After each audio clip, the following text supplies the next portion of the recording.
Bienvenidos a EI, Libros, listos para una inmersión profunda en pensar bien, sentirse bien, de Walter Rizzo. Claro que sí. En esta ocasión exploraremos cómo nuestros pensamientos, pueden ser nuestros peores enemigos. Exacto, y cómo liberarnos de esos patrones negativos, ¿no? Para vivir una vida más plena. Más plena, sí. Rizzo, por si alguien no lo conoce, es un psicólogo, autor, se especializa en terapia cognitiva y bioética. Dos campos que se combinan de manera fascinante en este libro. Totalmente. ¿Y podrías contarnos un poco más sobre la terapia cognitiva, para quienes no estén familiarizados? Por supuesto. La terapia cognitiva, se basa en la idea de que nuestros pensamientos influyen en nuestras emociones y comportamientos. O sea, si pensamos en forma negativa, nos vamos a sentir mal. Claro. Y actuaremos en consecuencia. Pero lo interesante, lo realmente poderoso, es que podemos aprender a identificar esos pensamientos. Esos pensamientos distorsionados y modificarlos para mejorar nuestro bienestar. Eso suena realmente empoderador. Y Rizzo nos dice que nuestra mente, con esa capacidad de influir en todo lo que hacemos, es a la vez fuente de belleza. Sí. Y destrucción, ¿no? Exacto. Rizzo nos plantea la dualidad de la mente humana, capaz de crear cosas increíbles y a la vez de causar un gran sufrimiento. Y la clave aquí es que ese sufrimiento no proviene tanto de las circunstancias externas, sino de cómo las interpretamos. O sea que el problema no es el mundo en sí, sino cómo lo vemos, ¿no? Exacto. A través de nuestros pensamientos. A través de nuestros pensamientos, sí. ¿Y cómo propone Rizzo que cambiemos esa interpretación? No, Rizzo propone 3 pasos fundamentales. Realismo, humildad, Ay, sí. sabiduría. Suena complejo. El realismo implica dejar de mentirnos a nosotros mismos y confrontar las verdades incómodas, por más difíciles que sean. Eso me recuerda a la historia de Clara en el libro, que su familia la etiquetaba como limitada. Sí. Pero durante la enfermedad de su padre, demostró una fortaleza increíble. Exacto. Ese es un buen ejemplo de cómo el realismo nos permite romper con las etiquetas que nos han impuesto y descubrir nuestro verdadero potencial. Es fascinante como una experiencia difícil, ¿no? Nos puede impulsar a confrontar nuestras creencias y cambiar nuestra perspectiva. Totalmente. ¿Y qué hay de la humildad? Bueno, ¿Cómo encaja en este proceso? la humildad, el segundo paso, implica aceptar que no podemos controlarlo todo, que hay cosas que escapan a nuestro dominio. Claro. Rizzo critica la obsesión moderna con ganar a toda costa, Sí. que nos lleva a una búsqueda incesante de éxito, de control, que a menudo nos hace infelices. Es verdad, esa presión por ganar en todos los ámbitos, ¿no? Sí. Puede ser agotadora. Agotadora. ¿Y la sabiduría? ¿Suena un poco abstracto? Sí. ¿Cómo se traduce en la vida diaria? La sabiduría, para Rizzo, es la capacidad de discernir cuándo actuar y cuándo aceptar.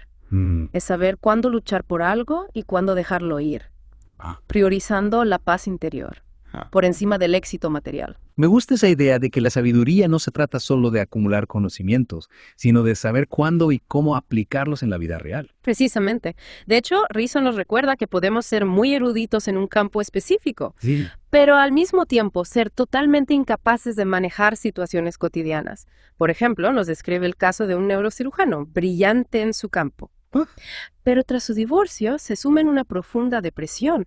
Su vasto conocimiento no le sirve para afrontar el dolor emocional. Es un ejemplo conmovedor de cómo la sabiduría va más allá del intelecto. Ahora bien, para alcanzar esa sabiduría, Rizzo nos dice que debemos comprender Sí. cómo funcionan nuestros sesgos cognitivos, ¿cierto? Así es. Estos sesgos son distorsiones en nuestra forma de percibir e interpretar la realidad. Ajá. Y a menudo nos llevan a conclusiones erróneas. Rizzo nos presenta varios tipos de sesgos, ¿verdad? Varios tipos, sí. Hablemos primero del sesgo atencional. ¿Cómo nuestras creencias influyen en lo que notamos? Imagina que tú crees que eres inamable. Tu mente automáticamente va a estar más atenta a cualquier señal de rechazo, por pequeña que sea. Confirmando tu creencia inicial, es como si tuvieras un filtro que solo deja pasar la información que se ajusta a tus expectativas. Es decir, que inconscientemente buscamos evidencia para confirmar nuestros miedos. Exacto. Qué interesante. Y esto nos lleva al sesgo de memoria, Ajá. que es la tendencia a recordar eventos selectivamente. Si creo que soy incompetente en el trabajo, es más probable que recuerde mis fracasos pasados, ¿no? Claro. Ignorando mis logros. Claro, nuestra memoria no es un registro objetivo, No. sino que se ve influenciada por nuestras emociones y creencias. Claro. ¿Y qué hay del sesgo perceptual? cómo distorsiona nuestra interpretación de los eventos. Rizzo nos cuenta la historia de un hombre que malinterpreta un comentario sobre la sexualidad debido a su prejuicio contra las personas con VIH. Su percepción se ve distorsionada por su creencia preexistente, llevándolo a una conclusión errónea. Es como si nuestros prejuicios proyectaran una sombra sobre la realidad, ¿no? Sí, Impidiéndonos verla con claridad. exacto. Y por último está la profecía autocumplida. La profecía autocumplida. Nuestras expectativas pueden crear las mismas realidades que tememos. Caramba. Por ejemplo, si creo que voy a fracasar en un proyecto, es probable que actúe de manera que confirme esa creencia, llevando al fracaso real. Es sorprendente cómo nuestra mente puede crear su propia realidad.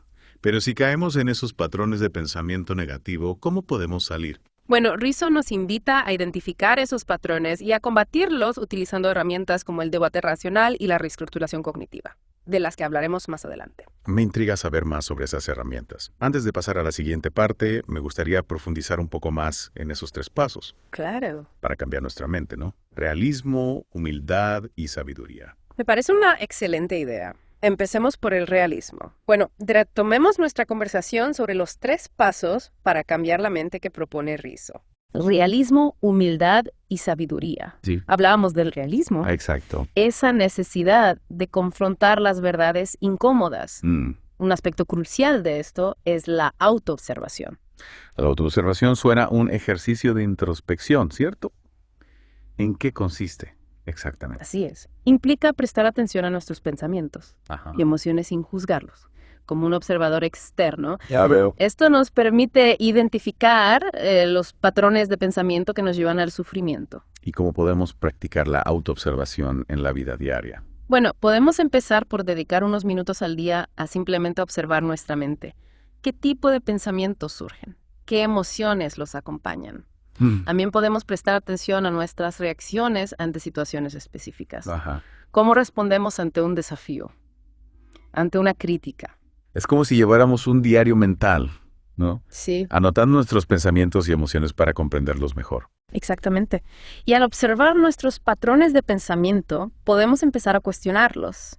¿Son realistas? ¿Se basan en evidencia o en suposiciones? Es decir, que la autoobservación nos permite tomar conciencia de nuestros pensamientos Sí. y luego aplicar el realismo para evaluar su validez. Exactamente. ¿Y qué hay de la humildad? ¿Cómo podemos cultivarla? La humildad implica reconocer nuestros límites, aceptar que no podemos controlarlo todo. Rizzo nos recuerda que la vida, está llena de imprevistos, ¿no? Sí. De situaciones que escapan a nuestro control. Me viene a la mente la historia del rey Ciro, que se obsesionó con secar un río entero porque su caballo se había ahogado en él. Claro. ¿Qué ejemplo de la inutilidad de luchar contra la realidad? Precisamente. Esa historia ilustra cómo la falta de humildad nos lleva al sufrimiento.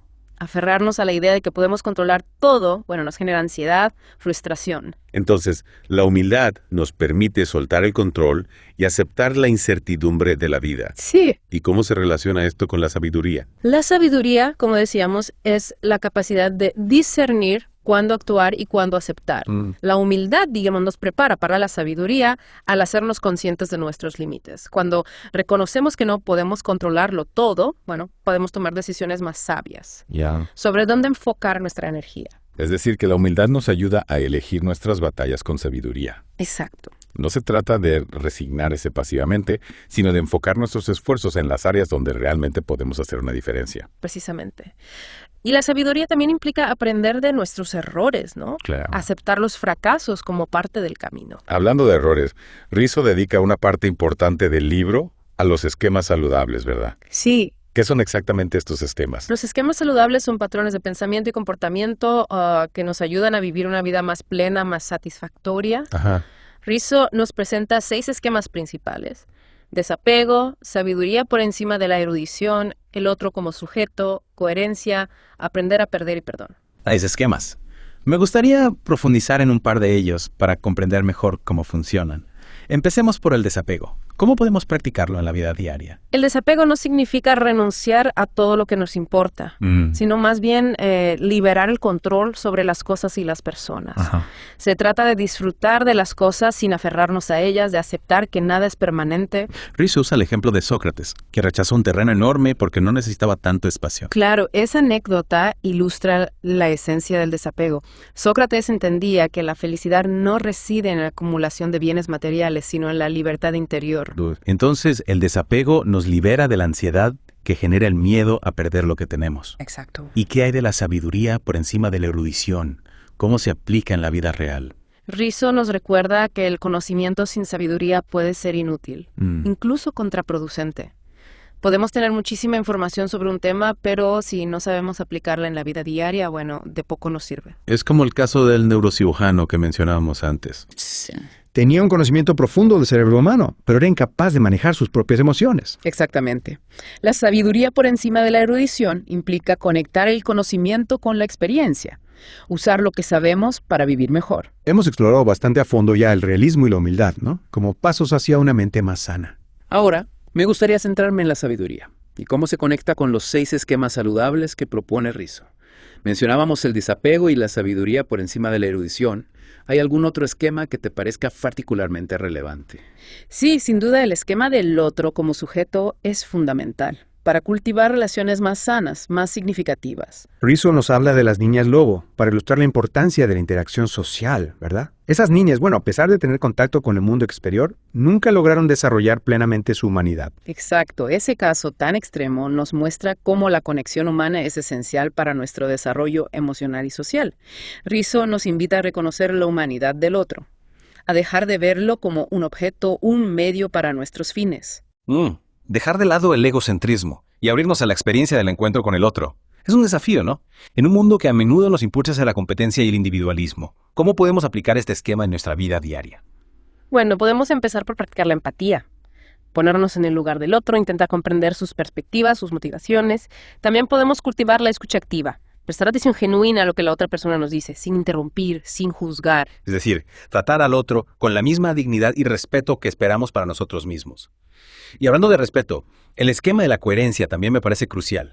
Riso nos habla de Mariana, una ejecutiva exitosa, pero se siente insatisfecha, porque sus acciones no se alinean con sus valores. Claro, la coherencia implica vivir en armonía con nosotros mismos, actuar de acuerdo con nuestras convicciones más profundas. Cuando hay una brecha entre lo que pensamos, sentimos y hacemos, bueno, surge un malestar interno que nos impide ser felices. En el caso de Mariana, bueno, ella tenía éxito profesional, pero a costa de sacrificar su ética. Eso le generaba una profunda contradicción interna.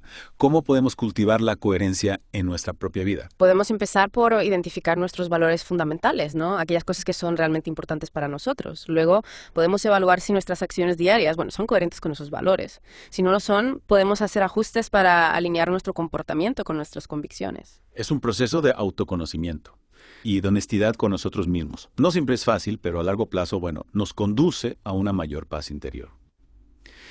Y hablando de desafíos, el esquema de aprender a perder también me parece fundamental en un mundo que nos empuja constantemente hacia el éxito. Sí, Riso nos recuerda que la vida está llena de pérdidas, ¿no? Inevitables, desde pequeñas decepciones hasta grandes duelos. Aferrarnos a la idea de que podemos ganar siempre, bueno, nos lleva al sufrimiento.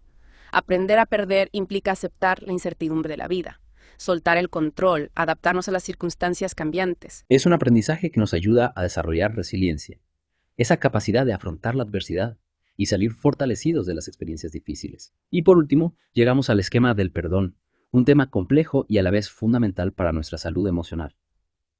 El perdón es un proceso complejo que implica liberar el resentimiento, el deseo de venganza hacia alguien que nos ha lastimado. Riso nos recuerda que el perdón no es un acto de debilidad, sino de fortaleza. No se trata de condonar la acción del otro, sino de liberarnos a nosotros mismos del peso del rencor. Riso explora las diferentes dimensiones del perdón, ¿no? Desde el perdón como un acto de compasión hasta el perdón como un acto de liberación personal. Y nos recuerda que no siempre es fácil, ni siquiera deseable. Perdonar requiere tiempo, trabajo interior, una profunda comprensión de nosotros mismos, de la situación que nos ha causado dolor. Riso nos invita a reflexionar sobre nuestros propios límites, a discernir cuándo perdonar y cuándo no. Es un camino personal, que cada uno debe recorrer a su propio ritmo. Ahora bien, Más allá de estos 6 esquemas, Rizzo también nos ofrece herramientas prácticas para controlar nuestros pensamientos, ¿verdad? Hablábamos del debate racional. ¿Puedes explicarnos cómo funciona? Sí, el debate racional implica confrontar nuestros pensamientos negativos con la lógica y la evidencia. Rizzo propone 3 tipos de debate: el empírico, el lógico y el pragmático.